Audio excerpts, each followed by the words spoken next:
Welcome to T-SAT.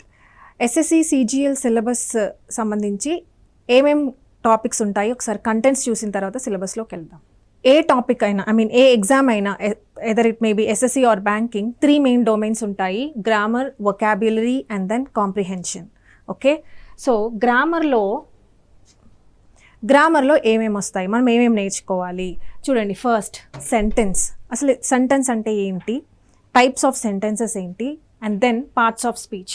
Parts of స్పీచ్కి సంబంధించి మనం జనరల్గా ఓవరాల్ వ్యూ చూసుకోవాలి. Okay, noun, pronoun, verb and then adjective, adverb, preposition, conjunction. యాక్చువల్గా మనకి ఇంగ్లీష్ లాంగ్వేజ్లో 8 పార్ట్స్ ఆఫ్ స్పీచ్ ఉంటే మనం నేర్చుకోవాల్సింది 7 మాత్రమే. ఇంటర్జెక్షన్ అంతగా అవసరపడదు, ఎందుకంటే ఇంటర్జెక్షన్లో మనకి రూల్స్ ఏమీ ఉండవు.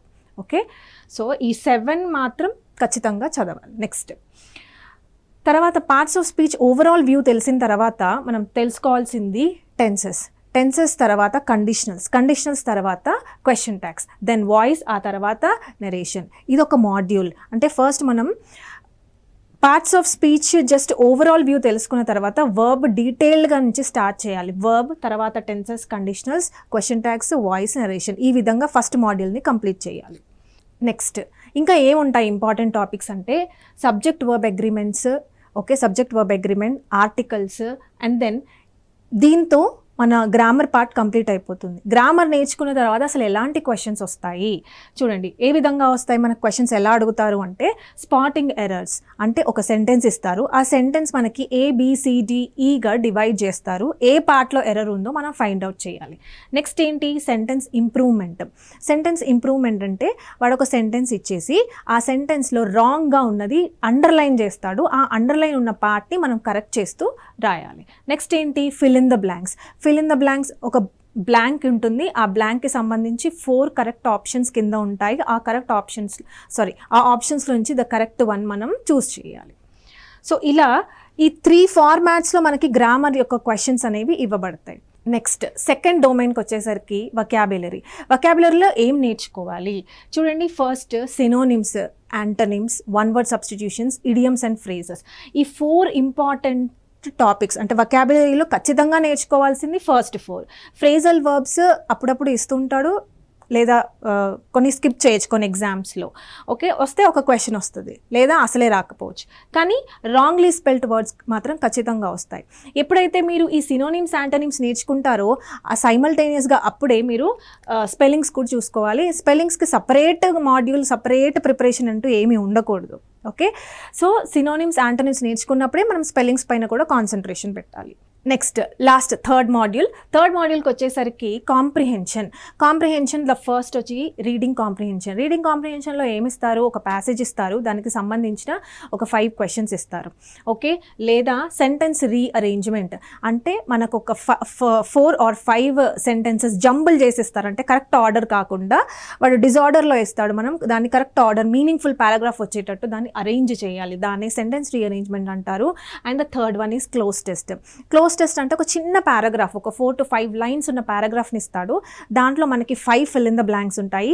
ఒక్కొక్క బ్లాంక్కి మనకు ఆప్షన్స్ ఇస్తాడు. ఏది కరెక్ట్గా సెట్ అవుతుంది ఆ పారాగ్రాఫ్కి మనం చూస్ చేసుకోవాలి. దాన్ని క్లోజ్ టెస్ట్ అని అంటారు. సో ఇలా మనకి 3 మాడ్యూల్స్ ఉంటాయి: grammar, vocabulary and then comprehension. Okay, so SSC సిజిఎల్కి సంబంధించి టైర్ 1లో మనకి ఎన్ని క్వశ్చన్స్ వస్తాయి చూడండి. క్వశ్చన్స్ వచ్చేసరికి 25 questions. Each question carries 2 marks. అందుకే మార్క్స్ మనకి 50 టైర్ 1లో. టైర్ 2లో వచ్చేసరికి 45 క్వశ్చన్స్ ఉంటాయి. అండ్ దెన్ మార్క్స్ వచ్చేసరికి 135 మార్క్స్. అంటే ఈచ్ క్వశ్చన్ క్యారీస్ 3 మార్క్స్. అలా మనం చూసుకుంటే టోటల్గా అంటే టైర్ 1 అండ్ టైర్ 2 కలిపి మనకి 185 మార్క్స్ ఉంటాయి. అంటే అదర్ సబ్జెక్ట్స్తో కంపేర్ చేస్తే ఇంగ్లీష్ అనేది వెయిటేజ్ ఎక్కువ ఉంటుంది. సో ఇంగ్లీష్ని ఎప్పుడూ కూడా నెగ్లెక్ట్ చేయకూడదు. సరే, ఫస్ట్ మనం ఏం చేద్దామంటే పార్ట్స్ ఆఫ్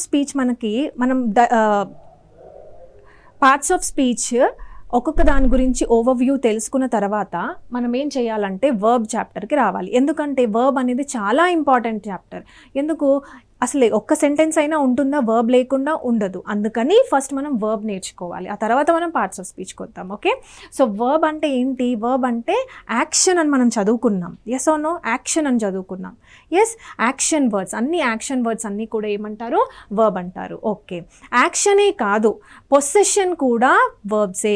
పొసెషన్కి సంబంధించిన వర్డ్స్ కూడా వర్బ్సే. For example, Prabhas has a huge fan following అని చెప్పాను. ఇక్కడ ఏంటి? Prabhas has a huge fan following. Has అంటే ఇక్కడ ఏం యాక్షన్ ఏం చేయలేదే, but still has is a verb. ఎందుకు అంటే పొసెషన్, అంటే ప్రభాస్కి ఫ్యాన్ ఫాలోయింగ్ ఉంది అంటే పొసెస్ చేస్తున్నాడు అని. సో మనం ఇప్పటివరకు ఏమేమి నేర్చుకున్నాము అంటే, స్కూలింగ్ నుంచి మనం ఏం నేర్చుకున్నాం? వర్బ్ అంటే యాక్షన్ వర్డ్స్ అని నేర్చుకున్నాము. యాక్షన్ మాత్రమే కాదు, అది పొసిషన్కి సంబంధించిన వర్డ్స్ కూడా వర్బే అయి ఉంటుంది. Okay, right. అసలు వర్బ్ అంటే యాక్షన్ వర్డ్స్ అని తెలుసుకున్నాం, యాజ్ వెల్ యాజ్ పొసిషన్ అని కూడా తెలుసుకున్నాం. రైట్, క్లాసిఫికేషన్ చూద్దాం. క్లాసిఫికేషన్ మెయిన్గా వర్బ్ అనేది 2 రకాలుగా క్లాసిఫై అయ్యింది. ఫస్ట్ వచ్చేసరికి main verb, second one is helping verb. Okay, main verb అంటే యాక్షన్ అని. మెయిన్ వర్బ్ అంటే మెయిన్, ఆ వర్డ్లోనే ఉంది మెయిన్. మెయిన్ అంటే ఏంటి? మనం వర్బ్ అంటే యాక్షన్ అని ఫస్ట్ ఎలా చెప్పామో అలాగే మెయిన్ వర్బ్ అంటే యాక్షన్కి సంబంధించింది. Okay, so main verb talks about action. So అన్ని యాక్షన్ వర్బ్స్ ఏవైతే ఉంటాయో అవన్నీ కూడా మెయిన్ వర్బ్ కిందకి వస్తాయి. అలా కాకుండా మెయిన్ వర్బ్ అంటే యాక్షన్కి సంబంధించి కాకుండా మిగతా like is, are, am, has, have ఇవన్నీ కూడా హెల్పింగ్ వర్బ్స్ కిందకి వస్తాయి. పేరులోనే ఉంది చూడండి, హెల్పింగ్ అంట, హెల్ప్ చేస్తుంది. ఎవరికి హెల్ప్ చేస్తుంది? మెయిన్ వర్బ్కి హెల్ప్ చేస్తుంది. అందుకే వాటిని హెల్పింగ్ వర్బ్స్ అని అంటారు. ఓకే, సో ఒకసారి మనం చూద్దాం. అంటే వర్బ్ అనేది బ్రాడ్గా క్లాసిఫై అయింది మెయిన్ వర్బ్కి, హెల్పింగ్ వర్బ్కి. ఇప్పుడు ఒక్కొక్క దాని గురించి మనం డీటెయిల్గా చదువుకోవాలి. మెయిన్ వర్బ్ అంటే ఏంటి, అసలు ఏమేమి వస్తాయి, హెల్పింగ్ వర్బ్ అంటే ఏమొస్తాయో చూద్దాం. ఫస్ట్ చూడండి, మెయిన్ వర్బ్ అంటే ఏమని చెప్పాను? మెయిన్ వర్బ్ అంటే ఏమని చెప్పాను? యాక్షన్ అని చెప్పాను. Okay, action. Okay, action. అయితే ప్రతి వర్బ్కి 5 ఫామ్స్ ఉంటాయి. ఇది మెయిన్ వర్బ్, మనం మాట్లాడుతుంది దేని గురించి? మెయిన్ వర్బ్ గురించి. వీటికి 5 ఫామ్స్ అంటే ఏంటి? 5 రూపాలు. అంటే ఒక్కొక్క వర్బ్కి ఇన్ని రూపాలు ఉంటాయి, ఇన్ని ఫామ్స్ ఉంటాయి. అవేంటో చూడండి. First V1, V2, V3, V4 and then V5. 5 forms, V1, 2, 3, 4 and 5. Okay, ఇప్పుడు చూడండి, జాగ్రత్తగా చూడండి. V1 అండ్ V5 రెండు కూడా ప్రెజెంట్ టెన్స్లో వాడతాము. ఓకే, సింపుల్ ప్రెజెంట్లో వాడతాం, ప్రెజెంట్ టెన్స్లో వాడతాం. ఏది? V1 and then V5 simple ప్రెజెంట్లో వాడతాము. మరి రెండు సింపుల్ ప్రెజెంట్లో వాడతామని అంటున్నాం కదా, ఏదో ఒక డిఫరెన్స్ అయితే ఉండాలిగా. V1కి V5కి ఆ నంబర్ ఎందుకు అలా స్పెసిఫై చేసాము 1 and 5 అంటే ఒక చిన్న డిఫరెన్స్ ఉంది. చూడండి, సింపుల్ ప్రెజెంట్ ప్లూరల్ ఫామ్ అయితే మనం V1 యూస్ చేయాలి. అలాగే సింపుల్ ప్రెజెంట్ సింగులర్ ఫామ్ అయితే మనం యూస్ చేయాల్సింది ఏంటి? V5. అసలు ఈ సింగులర్ ప్లూరల్ ఫామ్స్ ఏంటి ఒకసారి చూద్దాం. చూడండి, జనరల్గా ఒక నౌన్ని బాయ్ అంటే ఏంటి? బాయ్ నౌనే కదా. ఎస్, బాయ్ ఏంటి? నౌనే. ఇప్పుడు బాయ్ అంటే ఏంటి? ఒక అబ్బాయి కాబట్టి సింగులర్. ఎస్, దాన్ని ప్లూరల్ చేయాలి. చాలామంది ఉన్నారు అని చెప్పడానికి ఏం చేస్తాము? ప్లూరల్ చేయాలంటే బాయ్స్ అని చేస్తాము, అంటే ఎస్ యాడ్ చేసేస్తాం. ఓకే, అది నౌన్కి. సపోజ్ ఫర్ ఎగ్జాంపుల్ బాక్స్ ఉంది, ఒక్కటే బాక్స్ సింగులర్ అని చెప్పాలనుకున్నప్పుడు జస్ట్ బాక్స్. ప్లూరల్ చేయాలి, దాన్ని చాలా ఉన్నాయి బాక్సెస్ అని చెప్పాలనుకున్నప్పుడు ఏం యాడ్ చేస్తాము? బాక్సెస్ అని అంటాం, ఈఎస్ యాడ్ చేస్తాం. ఓకే, అంటే ఒక నౌన్ని సింగులర్ నుంచి ప్లూరల్ ఫామ్ చెయ్యాలి అని అనుకుంటే, మార్చాలని అనుకుంటే ఎస్ లేదా ఈఎస్ ఫామ్స్ని యాడ్ చేస్తాం. ఇది అందరికీ తెలిసింది. అయితే ఇప్పుడు మనం ఇంకొకటి ఏం నేర్చుకోవాలంటే వర్బ్ నేర్చుకోవాలి. ఓకే, వర్బ్. నౌన్ అయితే సింగులర్ నుంచి ప్లూరల్ చేయాలంటే ఎస్ఈఎస్ యాడ్ చేస్తాం. కానీ verb is quite opposite to నౌన్కి క్వైట్ ఆపోజిటే వర్బ్. అంటే ఏంటి? వర్బ్ సింగులర్ ఫామ్స్కి ఎస్ఈఎస్ ఫామ్స్ ఉంటాయి, ప్లూరల్ ఫామ్స్కి ఎస్ఈఎస్ ఫామ్స్ ఉండవు. ఫర్ ఎగ్జాంపుల్ ఇప్పుడు చూడండి, ప్లే అనే వర్బ్ తీసుకుందాము. ఓకే, సో సింగులర్, ఆ వర్బ్ సింగులర్ అని చెప్పడానికి ప్లేస్ ఏమని చెప్పాను, దీనికి ఆపోజిట్ అని చెప్పాను. నౌన్కి ఏమో ప్లూరల్ ఫామ్స్కి ఎస్ఈఎస్ ఫామ్స్ వస్తాయి, వర్బ్కి ఏమో సింగులర్ ఫామ్స్కి ఎస్ఈఎస్ ఫామ్స్ వస్తాయి. సో సింగులర్ వర్బ్ వచ్చేసరికి ప్లేస్ అండ్ ప్లూరల్ వచ్చేసరికి ప్లే అని అంటారు. దీనికి ఎస్ఈఎస్ ఫామ్స్ ఉండవు. ఓకే, సో నౌన్కి వర్బ్కి అది డిఫరెన్స్ అన్నమాట. అర్థమవుతుంది కదా. సో సింగులర్ ఫామ్స్కి ఎస్ఈఎస్ మీరు ఎలా గుర్తుపెట్టుకోవచ్చు, దీన్ని ఈజీగా ఎలా గుర్తుపెట్టుకోవచ్చు అంటే సింగులర్లో సౌండ్ వస్తుంది కదా, ఎస్ అనే సౌండ్. సో ఈ ఫామ్స్కి కూడా ప్లేస్, క్యాచెస్ ఇలా సౌండ్ వచ్చే వాటిని సింగులర్ ఫామ్స్ అని అంటారు. అలా మీరు గుర్తుపెట్టుకోవచ్చు అనమాట. So that is the difference. V1కి V5కి డిఫరెన్స్ ఏమిటంటే, V1కి V5కి డిఫరెన్స్ ఏంటంటే రెండు ప్రెజెంట్ టెన్స్లోనే వాడతాం. ఒకటి V1, మరొకటి ఏంటి V5. ఒకటి సింగులర్, మరొకటి ప్లూరల్. సింగులర్ ఫామ్స్కి ఎస్ఈఎస్ ఫామ్స్ ఉంటాయి, ప్లూరల్ ఫామ్స్కి ఎస్ఈఎస్ ఫామ్స్ ఉండవు. అయితే ఎందుకు ఇది చదువుకోవాలి మనము? ఓకే, నౌన్ ఇలా ఉంటుంది, వర్బ్ ఇలా ఉంటుంది అని చెప్పాను నేను. ఎందుకు ఇది ఇంపార్టెంట్ అంటే, సబ్జెక్ట్ వర్బ్ అగ్రిమెంట్ అని మనకు ఒక చాప్టర్ ఉంటుంది. సబ్జెక్ట్ వర్బ్ అంటే సబ్జెక్ట్ సింగులర్గా ఉంటే వర్బ్ కూడా సింగులర్గానే తీసుకోవాలి, సబ్జెక్ట్ ప్లూరల్ ఉంటే వర్బ్ ప్లూరల్ తీసుకోవాలి. దీన్నే అగ్రిమెంట్ అంటారు. ఓకే, ఒకవేళ సబ్జెక్ట్ సింగులర్ ఉంటే నువ్వు ప్లూరల్ సబ్జెక్ట్ తీసుకోకూడదు. Okay, subject singular subject agrees singular verb, plural subject agrees plural verb. Okay, so ఇప్పుడు బాయ్ ఉందనుకోండి, ఏ బాయ్కి ఏమొస్తుంది, ఏ బాయ్ ప్లే వస్తుందా, ఏ బాయ్ అని అన్నాడు సింగులర్, సో అందుకని ప్లేస్ వస్తుంది. అంటే సింగులర్ సబ్జెక్ట్కి సింగులర్ వర్బ్ ఉపయోగించాలి. Okay, that is a concept. అందుకని ఈ నౌన్ ప్రొనౌన్స్ ఎలా వస్తాయి అనేది చెప్పాను, ఈ కాన్సెప్ట్. సో ఇప్పుడు చూసారు కదా, మెయిన్ వర్బ్కి 5 ఫార్మ్స్ ఉంటాయి. V1, 2, 3, 4, 5. 1 and 5 both are used in present. 1 is plural and 5 is singular. Next, talking about V2 అంటే ఏంటి, పాస్ట్ టెన్స్లో ఉపయోగిస్తాము. లైక్ ఈడీ ఫార్మ్స్, అన్ని ఈడీ ఫార్మ్స్ వస్తే వాటిని V2 ఫార్మ్స్ అంటే పాస్ట్ టెన్స్లో ఉపయోగించే వర్బ్ V2. నెక్స్ట్ V3 అనగానే పర్ఫెక్ట్ టెన్స్. V3 అనగానే ఏంటి, పర్ఫెక్ట్ టెన్సెస్లో ఉపయోగిస్తాము.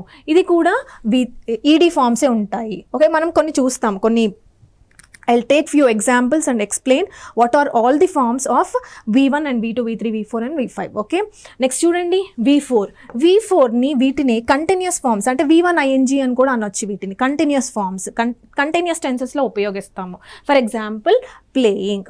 Next V1 and V5 both are same, already discussed.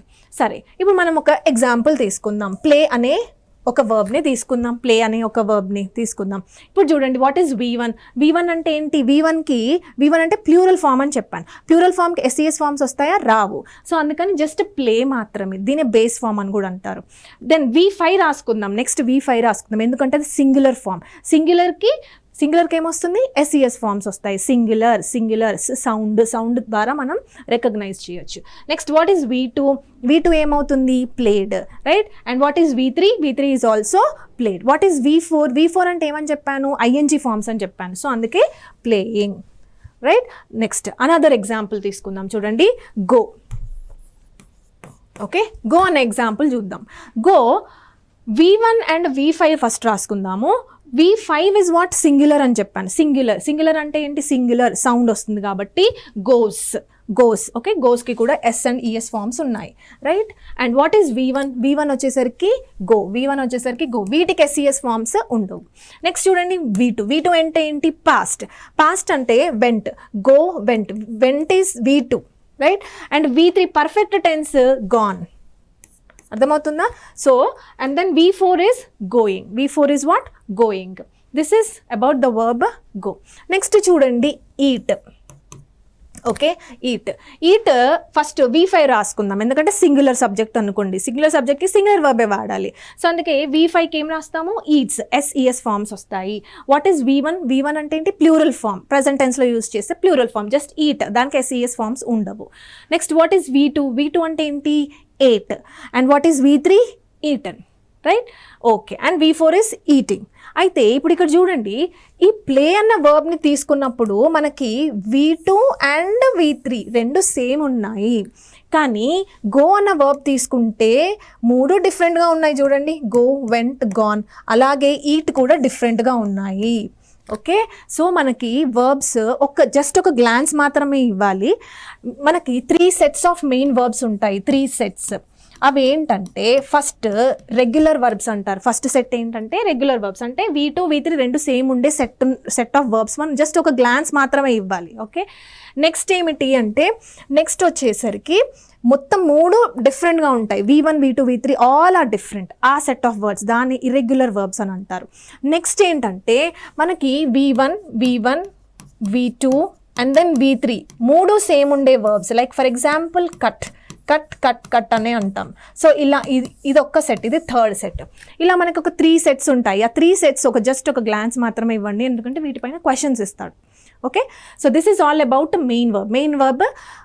Main వర్బ్కి 5 ఫార్మ్స్ ఉంటాయి. ఆ 5 ఫార్మ్స్ ఏంటి అనేవి మనం డిస్కస్ చేసాం. నెక్స్ట్ హెల్పింగ్ వర్బ్కి వద్దాం. హెల్పింగ్ వర్బ్ అంటే ఏంటి? హెల్పింగ్ వర్బ్ అంటే హెల్ప్ చేస్తుంది. దేనికి హెల్ప్ చేస్తుంది? మెయిన్ వర్బ్కి హెల్ప్ చేస్తుంది. ఓకే, నౌ మళ్ళీ హెల్పింగ్ వర్బ్లో కూడా క్లాసిఫికేషన్ ఉంది.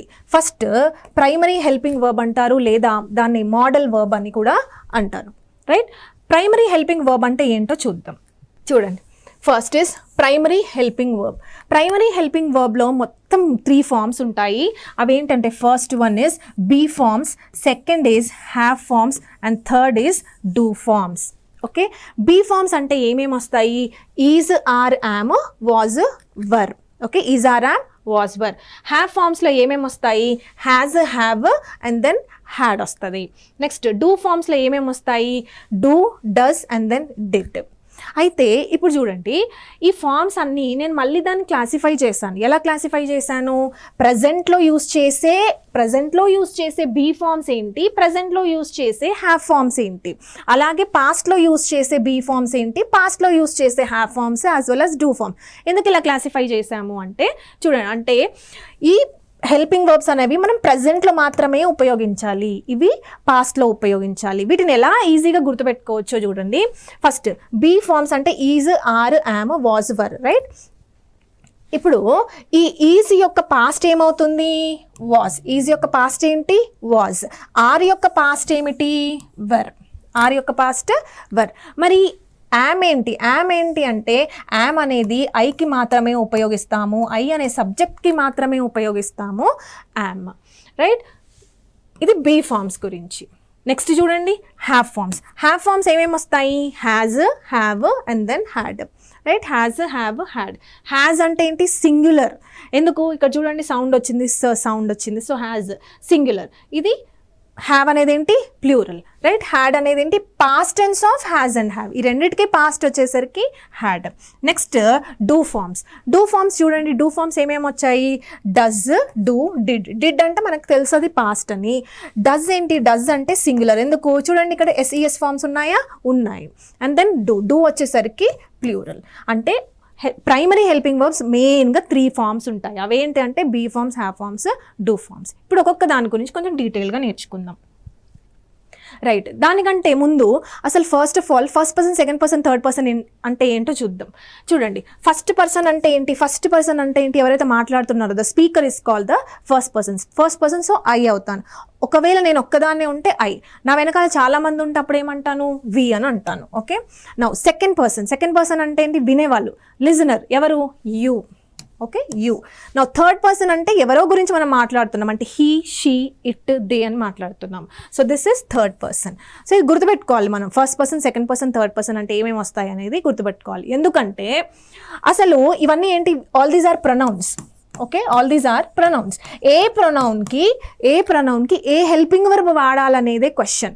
ఎందుకంటే చాలామంది యూ అంటే సింగులరా ప్లూరలా ఫస్ట్ ఆఫ్ ఆల్ అదే డౌట్ ఉంటుంది.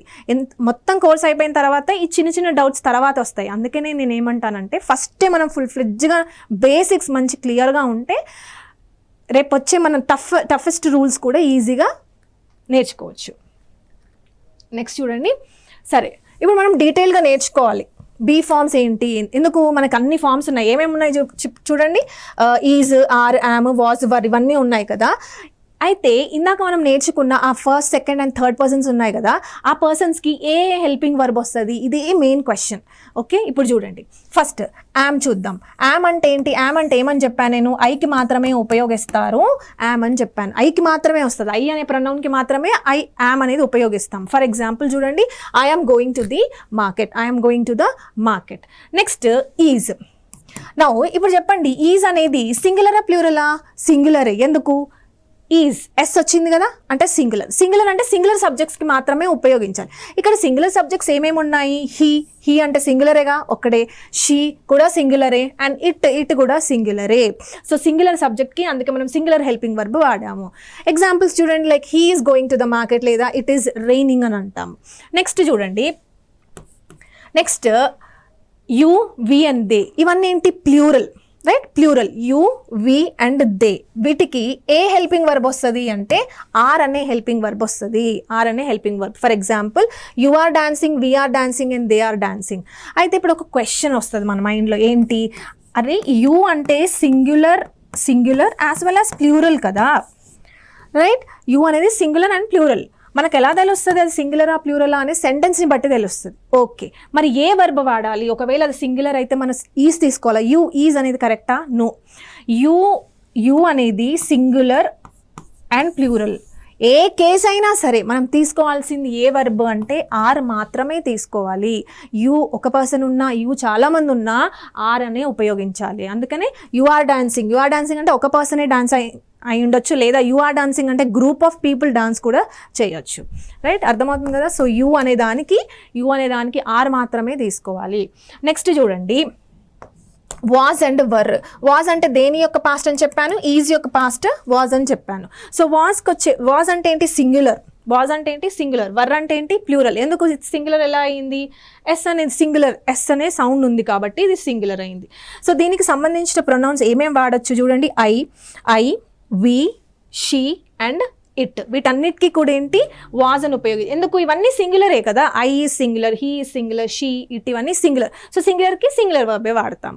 నెక్స్ట్ చూడండి, you, we and they. You, we and they, వీటికి ఎప్పుడూ కూడా మనం వర్ అనే ఉపయోగించాలి. ఎందుకు? ఇవన్నీ ప్లూరల్కి ప్లూరల్ వర్బే ఉపయోగించాలి. ఇప్పుడు ఇంకో క్వశ్చన్ వస్తుంది, ఏంటది? యూ ఒకవేళ సింగులర్ అనుకోండి, అప్పుడు వాజ్ ఉపయోగించచ్చా? ఉపయోగించకూడదు. ఎందుకు ఉపయోగించకూడదు అంటే, నువ్వు యూకి ఈజ్ అని ఉపయోగించావా? ఉపయోగించలేదు. యూకి ఈజ్ ఉపయోగించలేదు కాబట్టి ఈజ్ యొక్క పాస్ట్ వాజ్ కాబట్టి యూ వాజ్ కూడా రాదు. సో అందుకని యూకి మనం ఏం ఉపయోగించాం? ఏ హెల్పింగ్ వర్బ్ తీసుకున్నాం? ఆర్ అనే హెల్పింగ్ వర్బ్ మాత్రమే తీసుకున్నాం. సో దాని యొక్క పాస్ట్ ఏమవుతుంది? వర్ అవుతుంది. సో యూకి ఎప్పుడూ కూడా వర్ మాత్రమే వస్తుంది, యూ వాజ్ కాదు. Okay, so this is all about be forms. ఇప్పుడు చూడండి, ఈ బీ ఫార్మ్స్ ఉన్నాయి కదా, అంటే is, are, am, was, were. ఈ ఎగ్జాంపుల్స్లో మనకి చాలా కామన్గా ఏముంది చూడండి, మెయిన్ వర్బ్ ఎలా ఉంది? ఇంగ్ ఫామ్లో ఉంది. ఇక్కడ చూడండి, గోయింగ్, డాన్సింగ్, కుకింగ్, డాన్సింగ్, ఇంగ్ ఫామ్స్ ఉన్నాయి. అంటే దీని నుంచి మనం రెండు టెన్సెస్ యొక్క స్ట్రక్చర్స్ని డిరైవ్ చేయొచ్చు. టెన్సెస్ స్ట్రక్చర్స్ బట్టి కొట్టకూడదు. అవి ఎలా వచ్చాయి చూడండి. బ్యూటీ ఆఫ్ ద వర్బ్స్ ఎలా ఉండదో చూడండి మీరు. ఈజ్, ఆర్, యామ్ ఇవన్నీ ఏంటి? ప్రజెంట్ కదా, ఇవన్నీ ప్రజెంట్. ఈ ప్రజెంట్ పక్కన మెయిన్ వర్బ్ ఇంగ్ ఫార్మ్స్ వచ్చింది అంటే ప్రజెంట్ కంటిన్యూస్ ఫామ్ అయింది. సింపుల్. చూడండి, పేరులోనే ఉంది ప్రజెంట్ కంటిన్యూస్. ప్రజెంట్ అంటే ఏంటి? ప్రజెంట్ హెల్పింగ్ వర్బ్స్ ఉంటాయి, కంటిన్యూస్ మెయిన్ వర్బ్ ఉంటుంది. కంటిన్యూస్ మెయిన్ వర్బ్ అంటే ఏంటి? ఇంగ్ ఫార్మ్సే. Okay, and present helping verbs అంటే ఏంటి? బీ ఫార్మ్స్ ఉండాలి. బీ ఫార్మ్స్ అంటే ఏమేమి ఉండాలి? Is, are, am. అందుకే ప్రజెంట్ కంటిన్యూస్ యొక్క స్ట్రక్చర్ ఏమైంది? Is, are, am plus V1 ING. Next ఒకవేళ పాస్ట్ అనుకోండి, ఇవన్నీ పాస్టే కదా, వాజ్ అండ్ వర్. దీనికి మనం main verb ing form add చేస్తే ఏమవుతుంది? పాస్ట్ కంటిన్యూస్ అనే స్ట్రక్చర్ని డిరైవ్ చేసుకోవచ్చు. So what is the structure? Was, were plus V1 ING. సో ఎవరైనా పాస్ట్ కంటిన్యూస్ యొక్క స్ట్రక్చర్ చెప్పమని అంటే మీరేం చెప్పాలి? అప్పుడు పాస్ట్కి సంబంధించిన హెల్పింగ్ వర్బ్ ఉంటుంది, కంటిన్యూస్కి సంబంధించిన మెయిన్ వర్బ్ ఉంటుంది. కంటిన్యూస్ అంటే V1 ING. నా పాస్ట్ యొక్క హెల్పింగ్ వర్బ్ అంటే ఏ హెల్పింగ్ వర్బ్? బీ ఫార్మ్స్ మాత్రమే వస్తాయి. ఇంగ్ అంటే ఈ మెయిన్ వర్బ్ అనేది ఇంగ్ ఫామ్లో ఉంది కదా, ఈ ఇంగ్ ఫామ్స్కి ఓన్లీ బీ ఫార్మ్సే వస్తాయి, ఇంకే ఫార్మ్స్ రావు. Is, are, am, was, were మాత్రమే వస్తాయి INGస్తో, ఇంకా ఏవి రావు. హ్యాజ్, హ్యావ్, డూ, డస్ ఇలాంటివి ఏవి రావు. So this is all about be forms. Next do forms చూద్దాం. నెక్స్ట్ చూడండి డూ ఫార్మ్స్. డూ ఫార్మ్స్లో ఏమేమి ఉన్నాయంటే మనకి do, does and did, right? ఇప్పుడు దీంట్లో ఏది సింగులర్ ఏది ప్లూరల్? ఇది సింగులర్. ఎందుకు? Does, E S. నేనేం చెప్పాను? వర్బ్కి ఎస్ఈఎస్ వస్తే సింగులర్ అని చెప్పాను. So this is singular, this is plural and this is past, right? Okay. So singular subjects ఏవేవి ఉన్నాయి? He, she, it, I, we, you and they, right? చూడండి he, she, it. He, she, it singular. సింగులర్కి మనం singular వాడతాం. Next చూడండి I, we, you and they. యాక్చువల్గా I అనేది singular కదా, బట్ స్టిల్ సింగులర్ అయినా కూడా ఐకి డస్ రాదు, ఐకి డూవే వస్తుంది. అంటే ఈ రెండు ఎక్సెప్షన్స్ మనకి ఏవి? ఐ, యూ, ఈ రెండు ఎక్సెప్షన్స్. ఇవన్నీ ప్లూరల్ ఫార్మ్స్ తీసుకుంటాయి. ఈ రెండు కూడా ఎలా తీసుకుంటాయి? ప్లూరల్ ఫార్మ్స్ తీసుకుంటాయి. అందుకే డూ తీసుకున్నాము. నెక్స్ట్ చూడండి did. Did is what? Past. So ప్రతి ఆల్ ప్రొనౌన్స్కి మనం ఈ హెల్పింగ్ వర్బ్ని యూస్ చేయొచ్చు. ఆల్ ప్రొనౌన్స్ అంటే ఏంటి? I, we, you, he, she, it, they. ప్రతిదానికి యూస్ చేయొచ్చు. ఏది? Past tense. అందుకే ఇప్పుడు ఇక్కడ చూడండి మనకి examples. She does not go to school.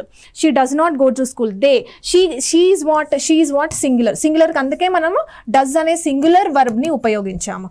ఇక్కడ వాట్ ఈస్ దే? దే అంటే ఏంటి? They is plural. ప్లూరల్కి మనం ఇక్కడ ఏం యూస్ చేస్తాము? ప్లూరల్ వర్బ్ యూస్ చేస్తాము, అంటే డూ, రైట్? నెక్స్ట్ చూడండి did. I did not play. Did అంటే ఏంటి? పాస్ట్. పాస్ట్ దేనికైనా ఉపయోగించవచ్చు, ఏ ప్రొనౌన్కైనా ఉపయోగించవచ్చు. ఇది డూ ఫార్మ్స్ గురించి. నెక్స్ట్ చూడండి హ్యావ్ ఫార్మ్స్. హ్యావ్ ఫార్మ్స్లో మనకి ఏమేమి ఉన్నాయంటే హ్యాజ్, హ్యావ్, హ్యాడ్. ఇప్పుడు చూడండి హ్యాజ్ అంటే ఏంటి? హ్యాజ్ అంటే సింగులర్. ఎలా చెప్పగలుగుతున్నారు సింగులర్ అని? హ్యాస్, ఎస్ అని ఉంది కాబట్టి సింగులర్. సింగులర్ కాబట్టి సింగులర్ సబ్జెక్ట్స్కే ఉపయోగించాలి. ఏమేమి ఉన్నాయి singular subjects? He, she and it. And then I కూడా సింగులరే కదా అని అనాలి. ఐ సింగులరే, కానీ నేను ఇందాకే చెప్పాను డూ ఫార్మ్స్కి వచ్చినప్పుడు ఐ అండ్ దెన్ యూ ఈ రెండో కూడా ప్లూరల్ ఫార్మ్స్ తీసుకుంటాయి అని చెప్పాను. ప్లూరల్ ఫార్మ్స్, అందుకని అక్కడ కూడా డూ తీసుకుంది. అండ్ ఇక్కడ కూడా ఈ హ్యావ్ ఫార్మ్స్లో కూడా మనకి ఏం తీసుకోవాలి? హ్యావ్ అని మాత్రమే ఉపయోగించాలి. నెక్స్ట్ హ్యాడ్ అనేది పాస్ట్ టెన్స్. హ్యాడ్ అనేది ఏంటి? Past tense. సో పాస్ట్ టెన్స్ అన్నప్పుడు దేనికైనా ఉపయోగించచ్చు, ఏ ప్రొనౌన్కైనా ఉపయోగించవచ్చు. ఎగ్జాంపుల్ చూడండి he has played cricket. They have eaten the ice cream. He singular కాబట్టి అందుకే హ్యాస్ తీసుకున్నాము. దే ప్లూరల్ కాబట్టి హ్యావ్ తీసుకున్నాము. అండ్ ఇక్కడ హ్యాడ్ అనేది దేనికైనా ఉపయోగించవచ్చు. For example I had stopped raining. Okay, ఇవి హ్యావ్ ఫార్మ్స్ గురించి. అయితే ఇక్కడ చూడండి హ్యావ్ ఫార్మ్స్ ఎప్పుడూ కూడా V3తోనే వస్తాయి. అంటే నేను చెప్పాను కదా V3 అంటే ఏంటి? పర్ఫెక్ట్ టెన్స్ అని చెప్పాను ఇందాకే. సో ఎప్పుడైనా గుర్తుపెట్టుకోండి, లేదా మీరు ఇలా ఒక బాక్స్ వేసి కూడా రాసుకోవచ్చు. Has, have and then had పక్కన ఎప్పుడూ కూడా V3 వస్తుంది. ఇది యూనివర్సల్. హ్యాజ్, హ్యావ్, హ్యాడ్ పక్కన ఎప్పుడూ కూడా ఏంటి? V3 వస్తుంది. ఒకసారి చూడండి ఎగ్జాంపుల్స్. హ్యాస్ తర్వాత V3 వచ్చిందా? ఎస్. హ్యావ్ తర్వాత V3 వచ్చిందా? ఎస్. హ్యాడ్ తర్వాత V3 వచ్చింది. This is universal. So has, have, had పక్కన ఎప్పుడూ కూడా V3 వస్తుంది. ఈ ట్రిక్ మనకు ఎక్కడ ఉపయోగపడుతుంది అంటే ఒక్కొక్కసారి క్లోజ్ టెస్ట్ మనకు ఇలా పారాగ్రాఫ్ ఇచ్చినప్పుడు ఇలా పారాగ్రాఫ్ ఇచ్చి ఇక్కడ హ్యాజ్ అని ఇచ్చి బ్లాంక్ ఉంటుంది, రైట్? ఆ బ్లాంక్కి సంబంధించి మనం వర్డ్స్ చూసుకోవాలి. ఎక్కడైతే ఈడీ ఫామ్ వస్తుందో, ఎందుకు ఎప్పుడు కూడా మనకి హ్యాస్ తర్వాత ఈడీ ఫామ్సే వస్తాయి. సో ఇచ్చిన బ్లాంక్స్లో ఈడీ ఫామ్ ఏదో అదే మన ఆన్సర్ అవుతుంది. సో అలా ఉపయోగపడతాయి ఇలాంటి ట్రిక్స్ అన్నీ కూడా మనకి. So this is all about have forms. అందుకని చూడండి, అందుకని has plus V3, has, have, V3 అంటే ఇవి ప్రజెంట్ కదా. హ్యాజ్, హ్యావ్, V3 అయితే పర్ఫెక్ట్ టెన్స్ యొక్క ఫార్ములా స్ట్రక్చర్ అవుతుంది. హ్యాడ్ ప్లస్ V3 కనుక తీసుకుంటే పాస్ట్ పర్ఫెక్ట్ యొక్క స్ట్రక్చర్ అవుతుంది. అంటే ప్రజెంట్ పర్ఫెక్ట్ యొక్క స్ట్రక్చర్ ఎలా అవుతుంది? ప్రజెంట్కి సంబంధించిన హెల్పింగ్ వర్బ్ ఉంటుంది, పర్ఫెక్ట్కి సంబంధించిన మెయిన్ వర్బ్ ఉంటుంది. పర్ఫెక్ట్ అనగానే ఏంటి? V3, right? ప్రజెంట్కి సంబంధించిన హెల్పింగ్ వర్బ్ అంటే ఏంటి? Has, have. అలాగే పాస్ట్ అండ్ పర్ఫెక్ట్ అంటే ఏంటి? పాస్ట్కి సంబంధించిన హెల్పింగ్ వర్బ్ ఉంటుంది, పర్ఫెక్ట్కి సంబంధించిన మెయిన్ వర్బ్ ఉంటుంది. సో పాస్ట్ అంటే ఏమొస్తుంది? హ్యాడ్. అండ్ మెయిన్ వర్బ్ ఎల్లప్పుడూ కూడా V3 ఉంటుంది. సో దిస్ ఇస్ అంటే ఇప్పుడు మనం చూడండి 4 ఫార్ములాస్, 4 స్ట్రక్చర్స్ని మనం డిరైవ్ చేసుకున్నాం. ఎలా? ఈ కాన్సెప్చువల్ వైజ్గా ఎప్పుడూ కూడా స్ట్రక్చర్స్ని బట్టి కొట్టకుండా అసలు ఎలా వచ్చింది ఆ స్ట్రక్చర్ అనేది చూసాం. ఓకే, సో ఇది మెయిన్ వర్బ్ హెల్పింగ్ వర్బ్స్ గురించి డీల్ చేసాం. అంటే హెల్పింగ్ వర్బ్స్లో మళ్ళీ ప్రైమరీ చూసాం, రైట్? ఇంకా మోడల్ వర్బ్స్ ఉన్నాయి. ఆ మోడల్ వర్బ్స్ నెక్స్ట్ క్లాస్లో చూద్దాం.